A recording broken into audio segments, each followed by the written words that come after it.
Jalen Hurts really hasn't wowed anybody in camp so far. Do we make too big a deal out of it? Do we not make a big enough deal out of it? What's your take on the reporting of how a quarterback looks in an NFL training camp in 2022? Well, I think the reality of the Jalen Hurts situation is we really won't know until NFL Week 1, because I don't think he's even going to play any preseason snaps. If he does, it won't be much. But I think the issue here is Eagles fans want Jalen Hurts to improve. They just don't want him to make mistakes while he's working on trying to improve in practice. I mean, that's what practice is for. And, to your point, you asked the question, was that by design on the rollout to the left?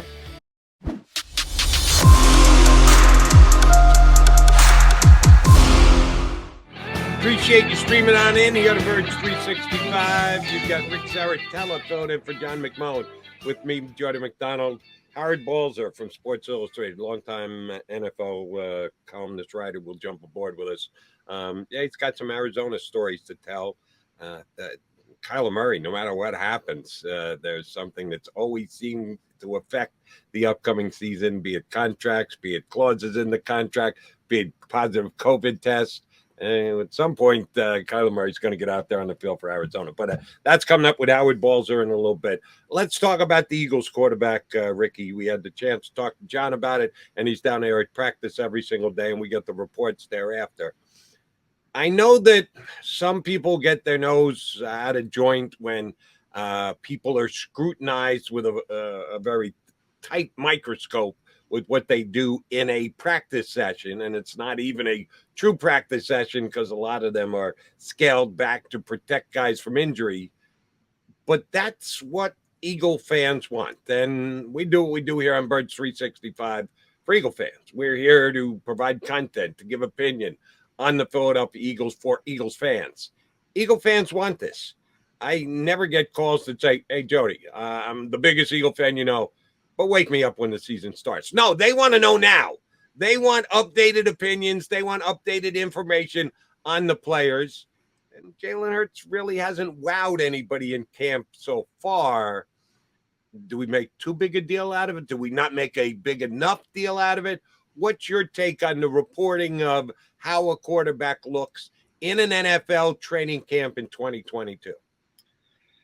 Well, I think the reality of the Jalen Hurts situation is we really won't know until NFL Week 1, because I don't think he's even going to play any preseason snaps. If he does, it won't be much. But I think the issue here is Eagles fans want Jalen Hurts to improve. They just don't want him to make mistakes while he's working on trying to improve in practice. I mean, that's what practice is for. And, to your point, you asked the question, was that by design on the rollout to the left? Maybe it wasn't by design, but maybe in the game, Hurts doesn't make that pass. Maybe he said, hey, let me just wing it and fling it and see what happens, because in his head, he knows he needs to work on that. And so I think, you got to give him time. You got to give him patience, but we really won't be able to gauge the barometer until the live bullets are flying. All this stuff too, like Miles Sanders looks great on air in shorts and T-shirt. Well, let's see how he looks when he's getting banged up. And so we won't know what Jalen Hurts improvement looks like until the results on the field come. The Cardinals and Eagles, I know they're going to be playing week 5 and talk about it. When you were out on Friday, I made the statement, hey, if I'm starting a team today, give me Jalen Hurts over Kyler Murray for the X factors, okay? Because he's well prepared, because he's a leader of men, because he's the first one in and the last one out, because he studies 4 hours a day, not 4 hours a week. And you can call me crazy, but when you don't have the respect in your own locker room, which a lot of players don't for Kyler Murray because of his work ethic, well, it's hard to win ball games. It's hard to rally the troops behind you. When Jalen Hurts steps into that huddle, he has everybody's full attention. Everybody's bought in. Everybody believes. I can't say the same thing about a Kyler Murray. So for that reason, I'm betting on Jalen Hurts because he is a student of the game. If you look at the offense where he ran after Alabama, he went to Oklahoma, and you can argue he ran that offense more efficiently than Baker Mayfield or Kyler Murray, quite frankly. And so, this is year 3. It should be a big step forward, and we should see that on the field. But when you're not hitting, when you're not playing, when you're not suiting up in preseason games, it's kind of hard to see the real progress. Now I'm very much looking forward to hearing from Howard Balzer. I did not know that your sources in Arizona were as good as they were, that say there are players that don't respect Kyler Murray in that huddle when he takes them together as their new $200 million quarterback. That should be very interesting if that's the case, if Howard confirms and concurs with you that that's the case. Here's I'll annoy Eagle fans here. Here is one thing that we have to at least open our mind to the possibility of. Johnny and I have been doing the Birds 365 show all off season since they got their tails kicked to the side by the Tampa Bay Bucks in the playoffs last year, and people wanted to know, well, what needs to change? What's going to be different about the 2022 Eagles than the 2021 Eagles that got their butts kicked and handed to them by Tampa? Well, a big part of that was Jalen Hurts will be better. He will get better. An extra year, that much more practice, that's much more learning. Him being the man in the locker room, that it would all improve with the upcoming season. Certainly, that's what all Eagle fans are hoping for. There's a chance that Jalen Hurts is what he is, that he's plateaued, that this is the level quarterback that he's capable of playing in the National Football League, that there isn't all that much room for improvement. That will be what it is. I would not say it's what you're hoping for or what you're banking on, but you have to at least acknowledge the possibility of it. Then there's one that nobody ever talks about, and that's Jalen Hurts regressing. That maybe Jalen Hurts overperformed last year.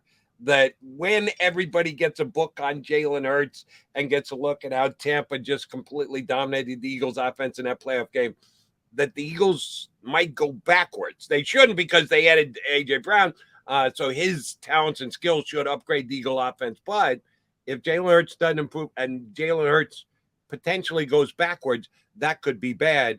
And oh, by the way, as John and all the other Eagle beat guys are reported, Jalen Hurts isn't the only quarterback that's struggling in camp these days. Gardner Minshew isn't doing anything. Our guy, yes, that would be both you and me, Carson Strong hasn't done anything in camp so far this year. The Eagles, if Jalen Hurts isn't up for this season, Rick, the Eagles are in trouble. If Jalen Hurts, by some hook or crook, decides to take a step backwards, the Eagles' season is screwed, isn't it? I'm a little bit bigger of a Gardner Minshew fan than you are, but yes, I mean they're not winning any playoff games with Gardner Minshew. Now, I will say if Jalen Hurts regresses with arguably the best offensive line in football and the addition of A.J. Brown, well, then they'll be looking for a new quarterback next draft, right? And I think those are the two biggest factors that he has working in his favor. And we talked about throwing those balls over the middle. Well, hey, it doesn't necessarily have to be deep downfield now. You could throw a 5-yard slant to A.J. Brown crossing the middle, and he can take it the distance now. They didn't have that element a year ago. So I think that's going to bode well for Jalen Hurts. I think he's going to progress. I really do, because he's a guy that puts in the work. I mean, he's prepared. He studies. He has the cerebral mentality. And I mean, you could argue that he did progress slightly last year. I mean, the accuracy still is nowhere near where it needs to be, but it did improve slightly. And that's what you get with a young quarterback, is baby steps, experience, sitting in the saddle, seeing those different scenarios. And, the Tampa Bay defense threw the whole kitchen sink at him in that playoff game. And now he's got his feet wet and he knows what to expect. Let's remember, Lamar Jackson has also struggled in the playoffs. And that's kind of the big knock on him, is can he get over that hurdle? And look, he's won an MVP. So I think Jalen Hurts is going to improve. I think he'll be okay. And I think you got to also realize, like, he is a guy that can beat you two ways now. And the Eagles have always had that in their offensive arsenal. And myself included have said, hey, Jalen runs too much. Yeah, I don't want him running 750 times. I still want him running. Going back to Randall Cunningham, Donovan McNabb, Michael Vick, Jalen Hurts. We've always had a quarterback here in Philly that can beat you two ways. And that's one of the benefits that Jalen Hurts brings to this modern NFL offense. I want to get you to expand, and then I want to get some opinions for those of you viewing here on Bird 365. If you want to check in on the stream and give me your thoughts. I would like to hear a couple Eagle fans on this. The way you described how the Eagle offense might be able to work this year with Jalen Hurts pulling the trigger, the first three words that came to mind for me were Dink and Dunk. And in the description of yesterday's practice, it sounded like a lot like that's what they were doing. Now, it was over the middle, which is a good sign because, as we said at the top of the show today, not a strong suit of Jalen Hurts last year. He kept everything outside the numbers and was a little tentative when it came to throwing the ball over the middle. But he certainly did it yesterday in practice, done a little bit more of that. But he hasn't been launching the ball down the field very much. Would the Eagle fans be okay with a dink and dunk offense? That you do basically put it in the hands of Dallas Goedert and say, make the catch, break a tackle, turn it upfield. A.J. Brown on a slant, break a tackle, turn it upfield. Everyone loves to see the ball up in the air and the bomb over the top, but it doesn't matter how you score. It's that you score. Doesn't matter how you get it down the field. Will in the NFL in 2022, we know the Eagles have made a concerted effort to be more of a passing team this year than they were last year. The biggest example, of course, is the A.J. Brown signing. Will they be okay if that passing is a dink and dunk offense? I won't call A.J. Brown and Devonta Smith, Jerry Rice, and John Taylor, but what I will say is Steve Young, another scrambling quarterback. I remember a lot of dinks and dunks in that 49ers offense. I remember a lot of 5-yard slants and Taylor or Rice just running the distance to the field. And I think the one report that I read yesterday that was positive on Jalen Hurts is he was almost leading, he was throwing receivers open. He was leading them with his passes. He was anticipating, where the receiver was going to be. And I think if he can put the receiver in a position to succeed and gain yards after the catch, that's how he's going to win. Can he push the ball downfield? He can. Can he push the ball downfield like the other elite quarterbacks in this league? No, it's not his game. It's not his style of play. But he can make those throws. But he's got to focus on where his strengths are, and it is in that short to intermediate passing game. Now, he is gun shy. Absolutely, he's scared to let it rip. Let's be honest. It'll come, and if it doesn't, they'll go find somebody else who can do it. All right, we got a couple of quick responses. I just want to share these because we don't go to the stream that often, but I did want to get the Eagles fans' perspective on this because I had not wrapped my head around yet that the Eagles may be just a all short passing team. And I do get to deal with a lot of Eagle fans taking the calls that I do on WIP when I'm on there. Wanted to see what the off the top of their head Eagle response was. I asked the question, would you be good with the Eagles offense if it was, quote unquote, a dink and dunk type offense? Please no from the original Baby Kittens. Dink and dunk is fine as long as they're 12-5. I'll be good with it. Yeah, I'm not sure the Eagles get to 12. They might be 11, but I don't think they're necessarily going to get to 12.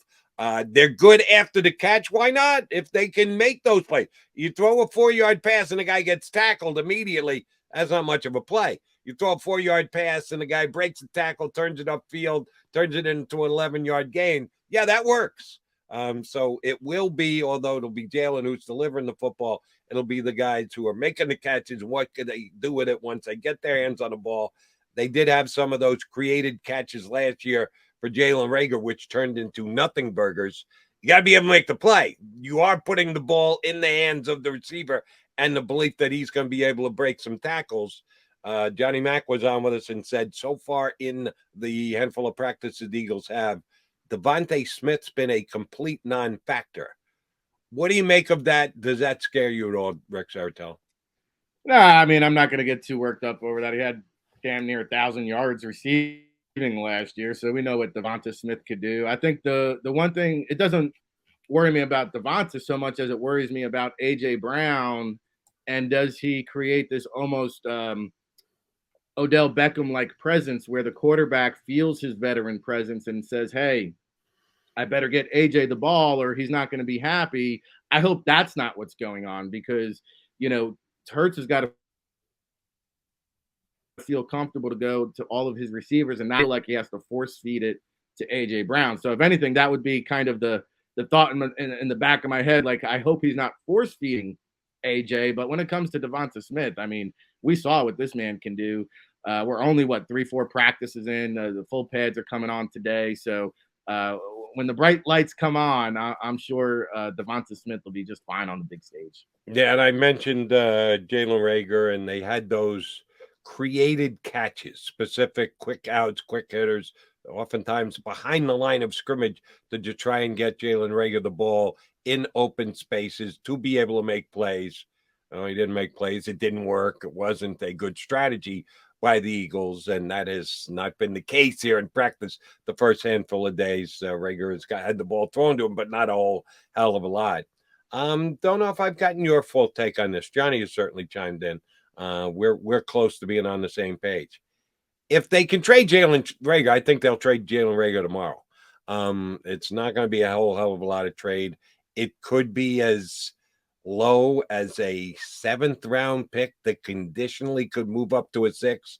In 2 years, you're going to be dropping off like a cliff from a 1st round draft pick to what you're going to be able to get in exchange for Jalen Reagor. But I think the Eagles are ready, willing, and able to do just that. If you cannot, in good conscience, keep him on this roster and have him as your return guy and think you are displacing someone like a Covey or an Allen that you think would be a better return guy just because you have to keep Reagor because it will look somewhat embarrassing if you do release him, is Howie Roseman going to be able to bite the bullet? If the coaches go to Howie and go, listen, we know we saw, you can look at the tape too. Do you need us to point it out to you? This guy doesn't really earn a spot on my football team. That I know you took him, Howie, a couple of years ago before any of the current coaches were actually here in Philadelphia.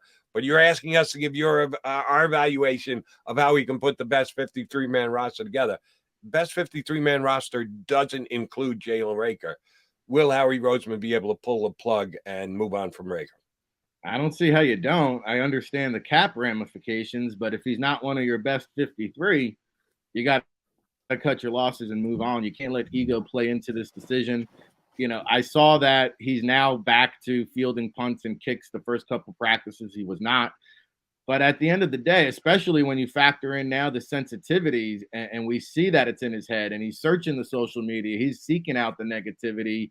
To me, I mean, you want the best players on the team. This team is built to win now. You can't just carry a guy along because he was a former first-round pick. And I don't think you can get anything for him on the open market because I just mentioned Odell Beckham. He's still a free agent. I just saw a report Will Fuller, who's also a similar skill set wide receiver, is being monitored by a handful of other NFL teams. They don't got to give up any draft equity to get those guys, and they could probably have them for relatively the same kind of cost. So I don't think you can trade a Reagor. I think the Eagles got to bite the bullet here. Hopefully he leans on Nick Sirianni on this decision because coach is going to have a better feel for it. But if it's me, I'd cut ways.